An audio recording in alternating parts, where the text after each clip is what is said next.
দেশে ছাত্র রাজনীতি নিষিদ্ধ নয়, বরং ছাত্র রাজনীতির সংস্কার করা। যে গণ অভ্যুত্থান বা বিপ্লব যে ঘটেছে, সেই বিপ্লবকে কেউ যদি প্রতিহত করতে চায়, সেই বিপ্লব প্রতিহত করার ষড়যন্ত্রের বিরুদ্ধে ছাত্র জনতা যেভাবে বিপ্লব সংগঠিত করেছে, একইভাবেই এখন এসেই সেই ছাত্র সংগঠনগুলা ছাত্র জনতা সকলকে নিয়েই মাঠে ভূমিকা রাখতে চাই। আমরা দেখতে পাচ্ছি যে বিভিন্ন ক্যাম্পাসগুলা ছাত্রদের ভিতরে নিজস্ব কন্দল বা বিভিন্ন ষড়যন্ত্র চলমান আছে। এই সকল নিরসন নিয়ে আমরা কিভাবে কাজ করতে পারি, সেই সকল বিষয় নিয়ে মূলত আমাদের আলোচনা করা হয়। এবং গুরুত্বপূর্ণ একটি ইস্যু ছিল যে ছাত্র সংসদ নির্বাচন, এবং দেশে ছাত্র রাজনীতি নিষিদ্ধ নয়, বরং ছাত্র রাজনীতির সংস্কার করা, এবং সেই সংস্কারটা কিভাবে হতে পারে তার প্রাথমিক আলোচনা বা মতামত আমরা পেয়েছি, আলোচনাগুলো আসছে।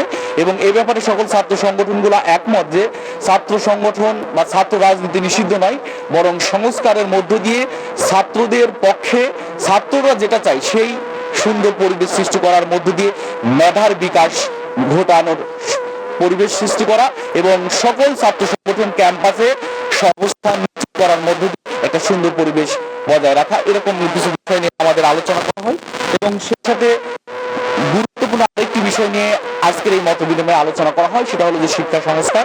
শিক্ষা ব্যবস্থার যে ত্রুটিগুলো আছে, আমাদের শিক্ষা ব্যবস্থা আধিপত্যবাদীদের অনুকূলে গড়ে উঠেছে, এবং আমাদেরকে মেরুদণ্ডহীন হিসেবে গড়ার যে ষড়যন্ত্র করে আসা হয়েছে, তার প্রতি উত্তরে শিক্ষা সংস্কার কেমন হতে পারে এবং যে শিক্ষার মধ্য দিয়ে আমরা একটি সমৃদ্ধ জাতি গঠন করতে পারবো, সেই সকল বিষয় নিয়ে মূলত আজকের এই মত বিনিময়ে আলোচনা করা হয়। বৃহত্তর যে কোনো ইস্যুতে সকল ছাত্র সংগঠন এক, এবং যদি বলি এই প্রজন্ম আওয়ামী ফ্যাসিবাদের বিরুদ্ধে এক, আমাদের ছাত্র সংগঠন এবং ছাত্র জনতার ভিতরে কোনো বিভেদ নেই। 24-এর যে আন্দোলন, 24-এর সেই আন্দোলনের যারা আহত হয়েছেন, শহীদ হয়েছেন, তাদের যদি সেই স্বপ্ন বাস্তবায়ন দেখতে চাই, তাহলে ঐক্যবদ্ধভাবেই মাঠে আন্দোলন করার মধ্য দিয়েই আমাদেরকে পথ চলতে হবে। এবং বিভিন্ন মহল, বিভিন্ন জায়গা, স্পেশালি ফ্যাসিবাদের দোসররা এখনো দেশ থেকে যায় নাই, তাদের দোসরদের নগ্ন হস্তক্ষেপ আছেই।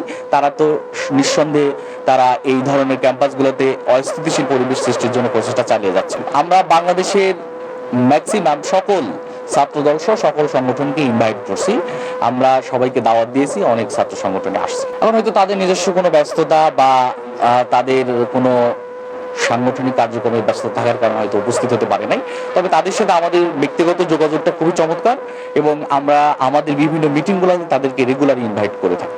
34টি ছাত্র সংগঠন সহ কিছু কালচারাল সামাজিক সংগঠন সহ 34টি সংগঠন আসছে।